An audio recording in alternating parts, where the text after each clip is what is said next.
Most people believe their lives are shaped by what they do, their jobs, their habits, their routines. But that's not where it begins. Everything you do, every decision you make, every risk you avoid, every opportunity you chase or ignore, starts with something far less visible, a belief. And the problem is not that we have beliefs. The problem is that most of us never chose them. Think about it. Before you ever failed, before you ever succeeded, before you ever doubted yourself, you absorbed ideas about who you are and what the world is like, ideas about money, about success, about love, about what people like you can or cannot do. And once those beliefs are in place, your brain does something fascinating. It looks for proof, not truth. Proof. If you believe you're not good enough, your mind will collect evidence. Every rejection becomes confirmation. Every mistake becomes a verdict. If you believe success is for other people, you'll notice how easily it comes to them and how hard it feels for you. And slowly, quietly, those beliefs turn into a self-fulfilling prophecy. Not because they're true, but because you live as if they are. Here's the hard truth I learned. Too late. We don't see the world as it is. We see the world as we believe it to be. And that belief becomes the lens through which everything passes. Opportunities don't disappear, we simply don't recognize them. Confidence doesn't vanish, we just never give ourselves permission to feel it. Most people spend years trying to change their results without ever questioning the belief system that created those results. They read books, they watch videos, they chase motivation. But motivation fades, information fades, beliefs stay. And until those beliefs change, behavior eventually snaps back to what feels familiar. That's why someone can know exactly what to do and still not do it. That's why advice doesn't work as often as we think it should. Because behavior follows belief, not logic. You can't outwork a belief that says you don't deserve more.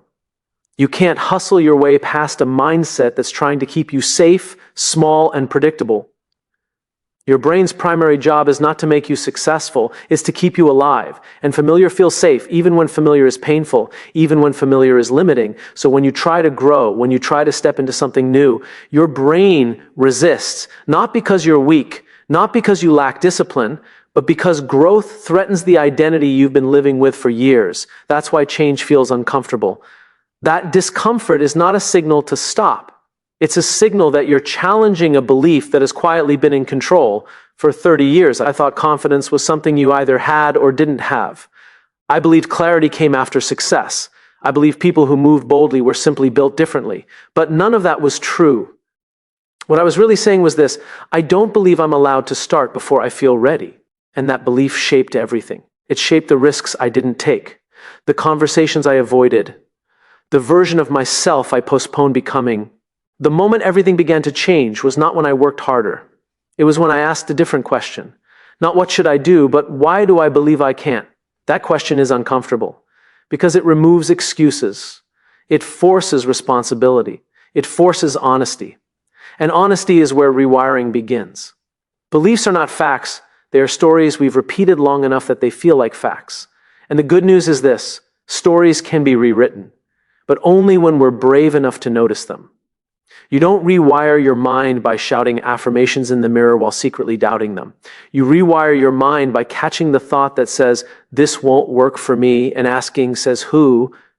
You rewire your mind by noticing patterns. Not to judge yourself, but to understand yourself. Every time you hesitate, there's a belief underneath. Every time you procrastinate, there's a belief underneath. Every time you settle, there's a belief underneath. And those beliefs were learned, which means they can be unlearned. But here's what most people miss. Replacing a belief doesn't happen all at once. It happens through consistent evidence. Small actions that prove the old story wrong. Not massive leaps. Small intentional steps taken repeatedly. When you act in alignment with a new belief, before it feels comfortable, you send a powerful signal to your brain. You tell it, "This is who we are now." And at first, your brain will resist. It will look for reasons to quit. It will remind you of past failures. That's normal. That's not failure. That's rewiring in progress. Eventually, something shifts. The action that once felt forced begins to feel natural. The courage that once felt borrowed begins to feel owned. And the belief that once felt impossible begins to feel obvious. This is how change actually happens. Not through inspiration alone, but through alignment. alignment between what you say you want and what you're willing to believe about yourself. Most people wait for proof before they believe, but the people who change their lives do the opposite. They believe first, then create the proof. And that's the lesson that took me 30 years to learn. Your life will never rise above the beliefs you refuse to question. But the moment you challenge them, the moment you choose a belief that serves your future instead of protecting your past, you don't just change what you do, you change who you become. And once that happens, everything else follows. We are taught to chase confidence as if it's a prerequisite, as if one day we will wake up and suddenly feel ready. Ready to speak, ready to lead, ready to try, ready to risk. And so we wait. We wait for confidence to arrive like permission. But confidence doesn't work that way. It never has. What we call confidence is often misunderstood. It's not loud. It's not arrogance. It's not the absence of fear. Confidence is simply the feeling that what you're doing makes sense to you. And that feeling doesn't appear out of nowhere. It's built on clarity. Clarity is knowing why something matters before you know how it will work. It's understanding what you stand for before you know what you stand on. And yet most people reverse the order. They wait for certainty before they commit. They wait for assurance before they act. They wait for confidence before they move. And in doing so, they remain exactly where they are. Here's the uncomfortable truth. Clarity is not discovered by thinking. It's discovered by choosing. You don't think your way into clarity, you act your way into it. But not random action. Purposeful action, rooted in a reason that goes deeper than comfort or approval. For years, I believe, confidence was something successful people were born with. I watched them speak with conviction and thought they must be sure. What I didn't see was the years of uncertainty that came before the certainty, the hesitation before the conviction, the courage to move without guarantees. The human brain hates ambiguity. It craves certainty. And when it doesn't have it, it creates fear. That fear convinces us to wait, to gather more information, to prepare a little longer, to delay just a bit more. But what we're really doing is avoiding the discomfort of not knowing how it will turn out. Clarity doesn't mean you know the outcome. It means you know the direction. It means you know why this path matters more than staying where you are. When your why is strong enough, uncertainty stops being paralyzing and starts being tolerable. Most people are not lacking confidence. They are lacking a reason strong enough to outweigh their fear. When you don't know why you're doing something, every obstacle feels personal. Every setback feels like proof you're not good enough. But when you're clear on why it matters, obstacles become part of the journey, not a verdict on your worth. Think about the moments in your life when you acted despite fear. You spoke up even though your voice shook. You tried even though you weren't ready. You stayed when leaving would have been easier. In those moments, confidence didn't lead you. Clarity gives context to discomfort. It tells you, this is hard, but it's worth it. Without clarity, discomfort feels like danger. With clarity, discomfort feels like growth. This is why advice often fails. People tell you what to do without helping you understand why you should care. And without that why, the advice feels heavy, forced, temporary. You might follow it for a while, but eventually you fall back into old patterns because there was no deeper reason anchoring the behavior. When you are clear on your values, decisions become simpler. Not easier, but simpler. You stop asking, will this make me look good? And start asking, does this align with who I am? And alignment creates confidence, not instantly, but consistently. The irony is that confidence is a byproduct, not a goal. The moment you chase it directly, it slips away. But when you focus on clarity, on purpose, on meaning, on direction, confidence shows up quietly, almost without you noticing. And here's something else I learned the hard way. Clarity doesn't mean perfection. You don't need the perfect plan. You don't need all the answers. You need enough clarity to take the next step. That's it. Just the next step. Waiting for total clarity is just another form of fear dressed up as responsibility. Life doesn't reward certainty. It rewards commitment. And commitment requires a decision before you feel ready. Every time you take action aligned with your why, you build evidence. Evidence that you can trust yourself. Evidence that you can handle discomfort. Evidence that you are capable of more than you thought. That evidence accumulates. And over time, it becomes confidence.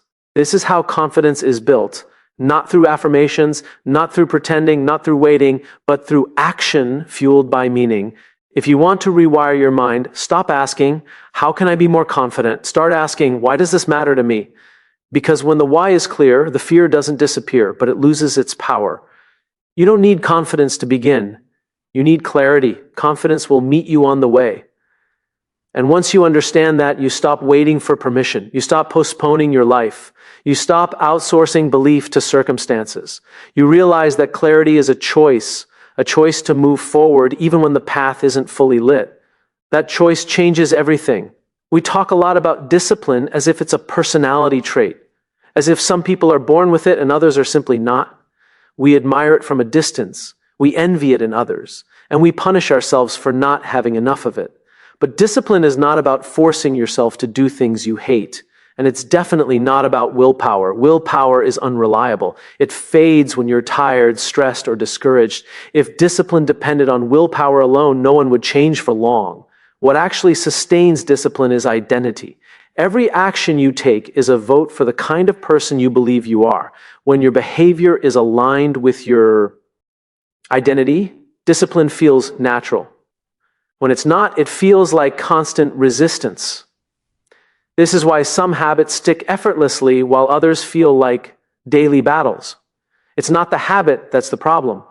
It's the mismatch between what you're doing and who you believe yourself to be. For years, I tried to discipline my way into a better life. I made promises, I set rules, I created systems, and every time I broke them, I concluded that I lacked discipline. What I didn't realize was that I was trying to act like someone I hadn't decided to become yet.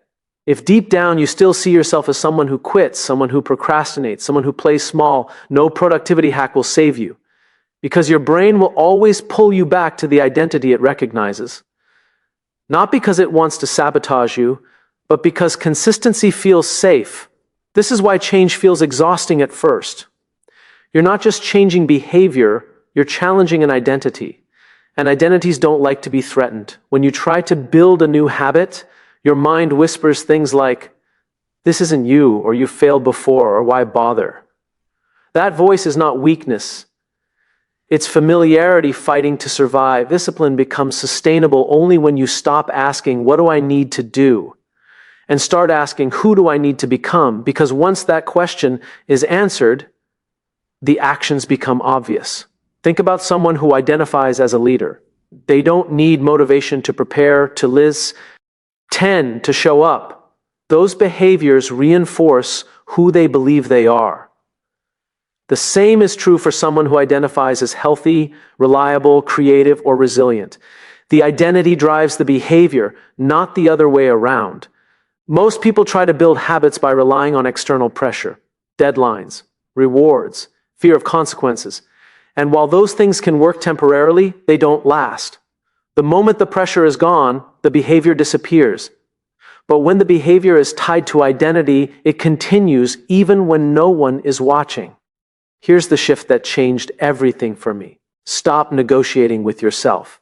When your identity is clear, there is nothing to negotiate. You don't debate whether to act in alignment with who you are. You simply do it. This doesn't mean it's easy. It means it's clear. Discipline feels like sacrifice only when it's disconnected from purpose. When you know why a behavior matters, when it reinforces the person you are becoming, it stops feeling like deprivation and starts feeling like integrity. You're not giving something up. You're living up to something. Rewiring your mind requires patience. You don't wake up one day with a new identity. You build it through consistent proof. Small actions repeated daily, each one saying, this is who I am now. Miss once, and it's a mistake. Miss twice, and it starts becoming a pattern. Identity is shaped by patterns, not intentions. That's why consistency matters more than intensity. You don't need massive line. You need believable discipline. Actions small enough that your brain doesn't reject them. When the action feels achievable, your brain accepts it as part of your identity. People often ask how to stay disciplined when motivation is gone. The answer is simple. You don't rely on motivation. You rely on identity. Motivation is emotional. Identity is structural. It holds you steady when emotions fluctuate. And when you fail, and you will, you don't spiral into self-judgment. You return to the identity. You ask, what would someone like me do next? That question keeps you moving forward instead of stuck in shame. This is how real transformation happens.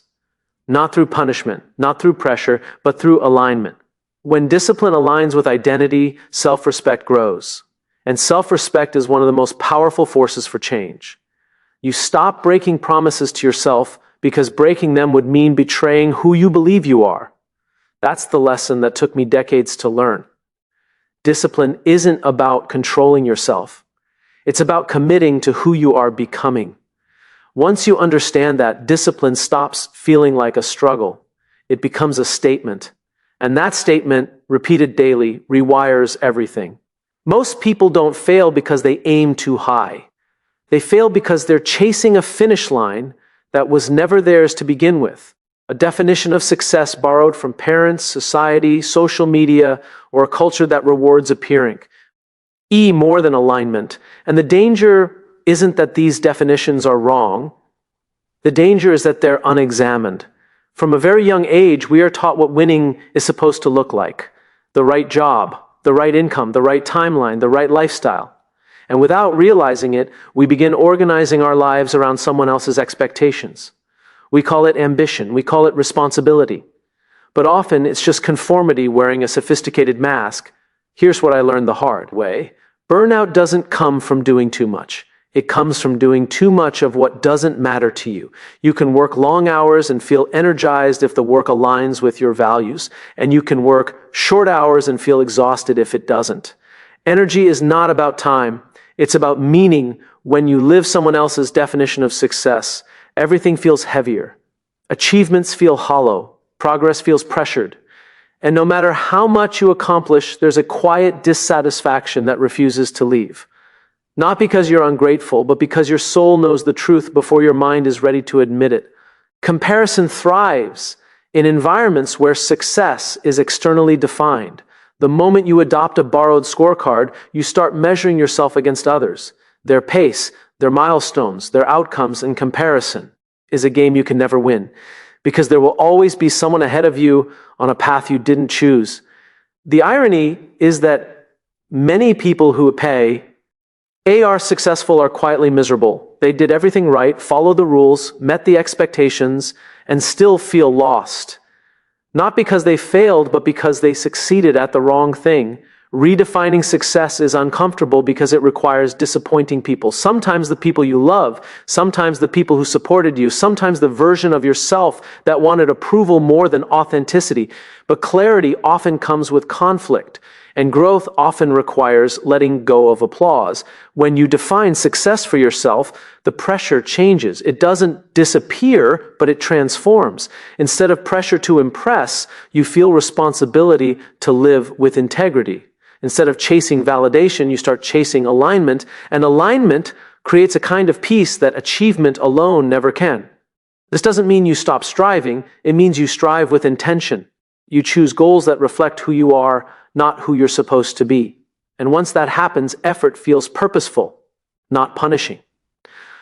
One of the most powerful questions you can ask yourself is simple. If no one was watching, what would success look like? Strip away the audience. Strip away the likes, the praise, the status. What remains is usually closer to the truth than anything you've chased before. Living by your own definition of success doesn't make life easier. It makes it honest. You still face obstacles. You still experience doubt. But the struggle feels meaningful. And meaningful struggle builds resilience, not resentment. Most people don't fear failure. They fear judgment. They fear being misunderstood. They fear being seen as less. But when your definition of success is internal, judgment loses its grip. You stop asking for permission to be yourself. Rewiring your mind means unlearning the idea that success is a universal formula. It isn't. Success is deeply personal. And when you honor that, you stop running someone else's race. The moment you choose your own definition, something remarkable happens. You move slower in some areas and faster in others. You stop forcing progress and start allowing growth. And in that space, fulfillment finally has room to exist. That was one of the hardest lessons to learn. You don't find peace by reaching the top of someone else's mountain. You find peace by choosing the mountain that actually belongs to you. And once you do, the climb, even when it's hard, feels worth it. There is a moment in every life when the truth becomes unavoidable.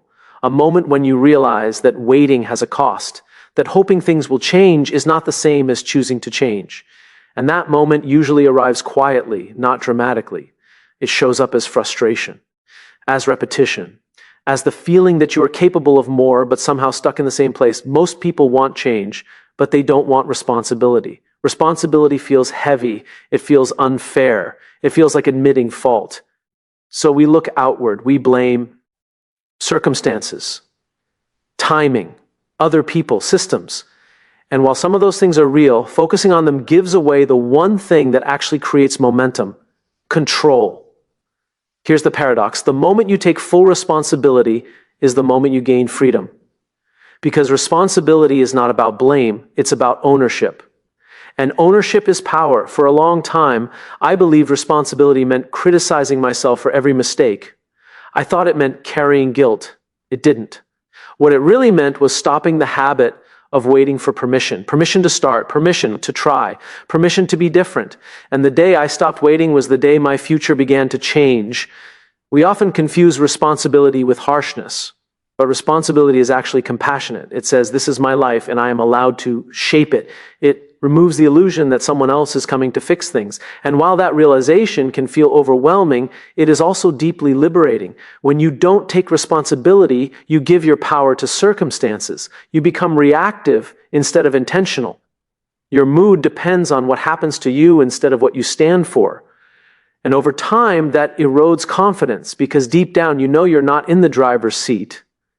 Taking responsibility doesn't mean everything is your fault. It means everything is your opportunity. It means asking better questions.